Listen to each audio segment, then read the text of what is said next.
Hey, hello everyone. How are you all today? So in the last video, we were able to do the difference between formal and informal group. Then we also studied what is informal group in detail, and we have gone through the drawbacks and demerits of the same. Today what we are going to do is we are going to focus on a completely new topic that is called group cohesiveness. Make sure you remember these are the key words, or you can say technical words, which you need to remember. Now, apart from group cohesiveness, we have 2 to 3 words. Let me show it to you. So we have words like group formation, group cohesiveness, group conflict, and group dynamics. Let me give you short tricks or short ways to remember all of these. The first thing is group formation. As the name suggests, group formation means how the group was made, how the group started, or how the group formed. When we answer to these kind of questions, it becomes group formation. So group formation basically focuses on how the entire group started, what was the origin, what are the common elements which led to group formation. So that means group formation. The next one is group cohesiveness, which is today's topic as well. The spelling hereby is Cohensivenness.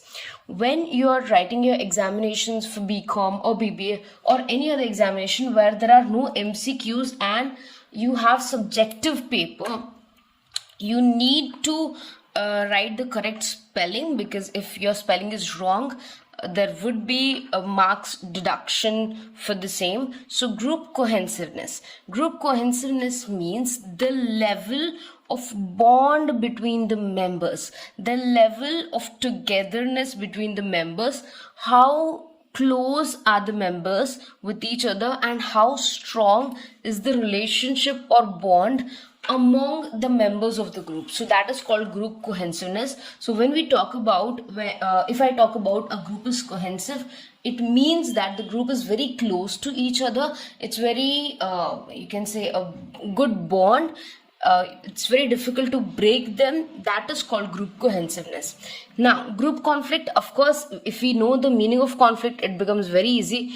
Conflict means when there are disputes, there is fight, there is problem, or there is difference of opinion where two people or two or more people, they don't come together on a single topic, or they don't agree on a single topic. Then there is bound to have a difference of opinion, a conflict, a fight, or problems inside the group. So that is called group conflict.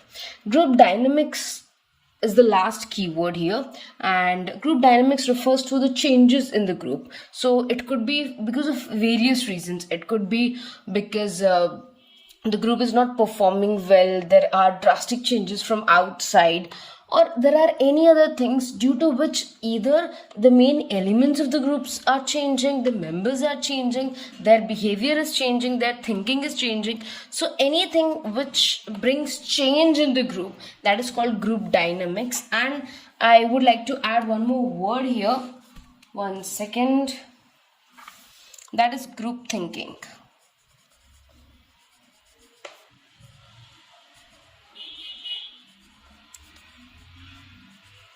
Okay, so what is group thinking? When the entire group has same thinking, when they think in the same manner,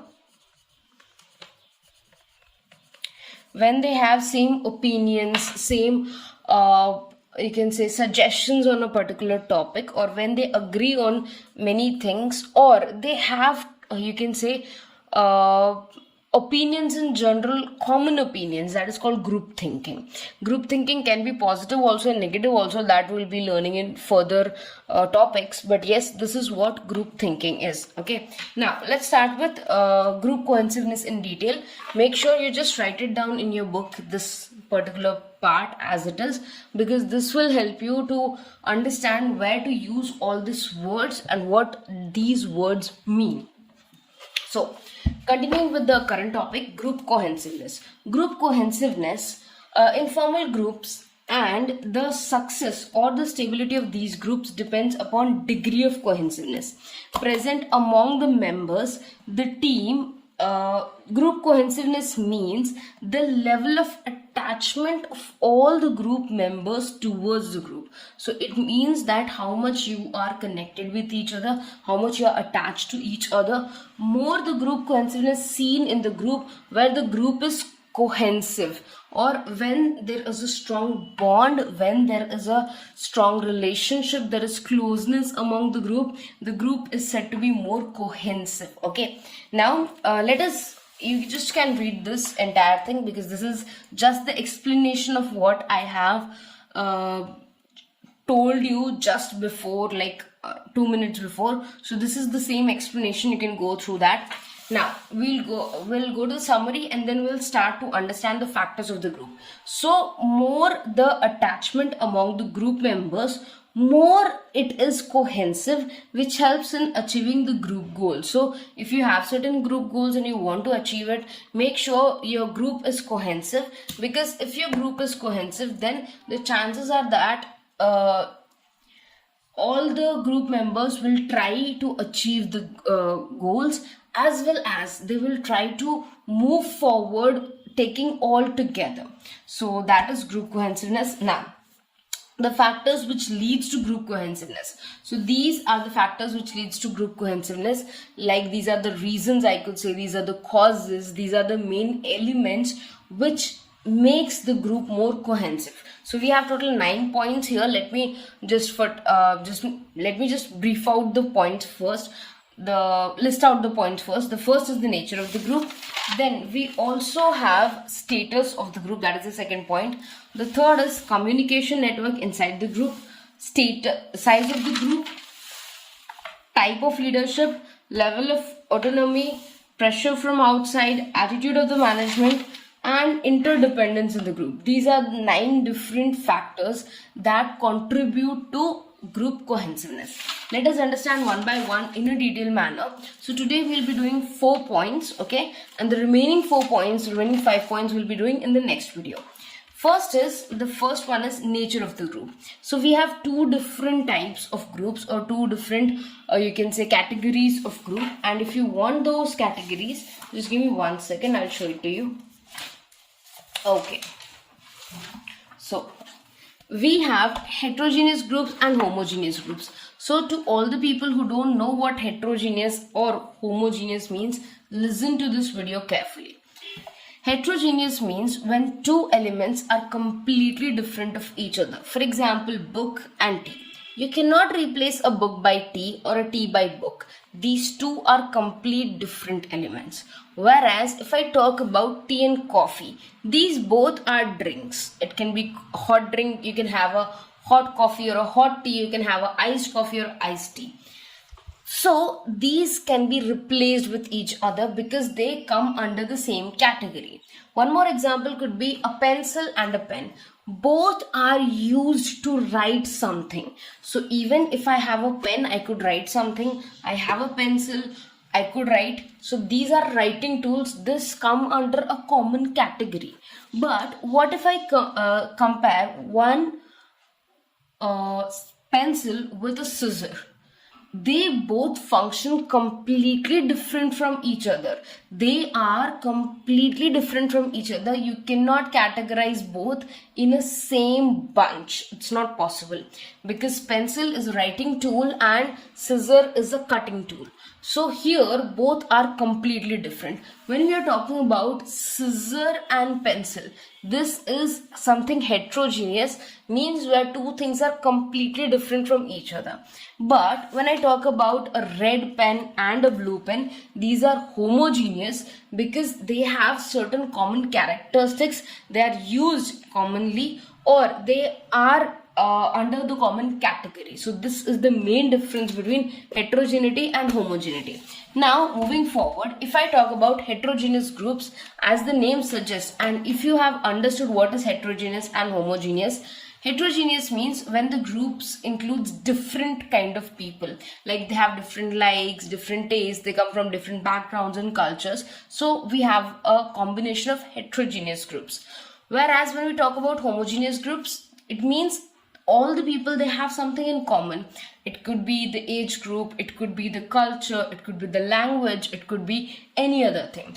So now if I talk about heterogeneous groups, will have less cohesiveness. Why? Because there might be difference in opinion, there might be difference of various things, as compared to homogeneous groups. Homogeneous groups, there is a level of cohesiveness already exists, only because they come from a common culture, they come from a common place, they have something in common. So it's more probable or possible that homogeneous groups have more group cohesiveness as compared to heterogeneous groups. I hope that is very very clear, but we will be reading the details in case if you're still confused.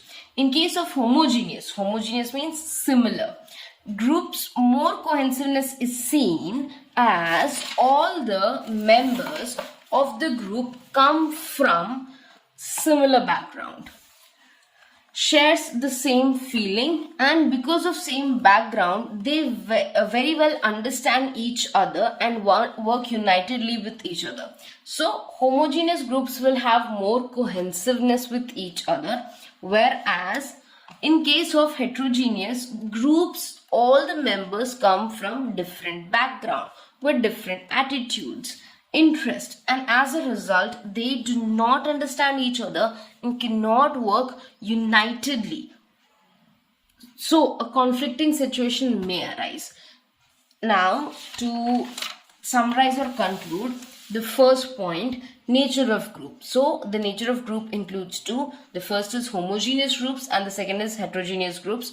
Homogeneous groups will have more group cohesiveness as compared to heterogeneous groups, because in homogeneous groups there are various things which are common among the members, so they're able to understand each other, whereas in heterogeneous groups there are chances that many things might not be common and it would create disputes or conflicts or fights, and there is no group cohesiveness. Fine. So this was the first point. Now the second point, the status of the group. This is also very important. Suppose if your group has a very reputed status in the organization, like if your group has certain influential people, then what happens is there is a chances of getting more group cohesiveness. Why?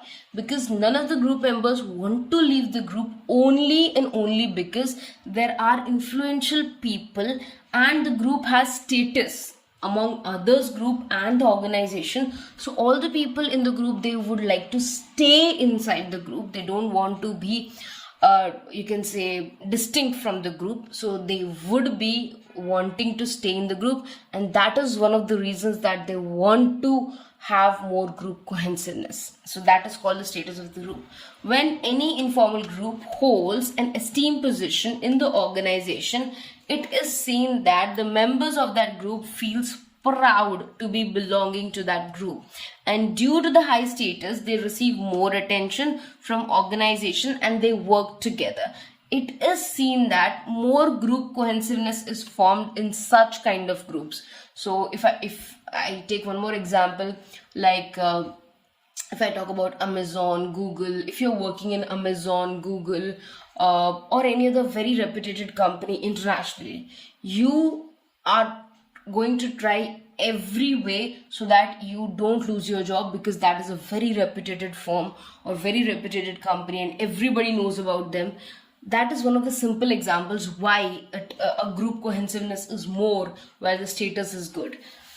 In a contrary, whereas the group which does not hold any status in the organization, then the degree of cohesiveness is usually less. That's very simple.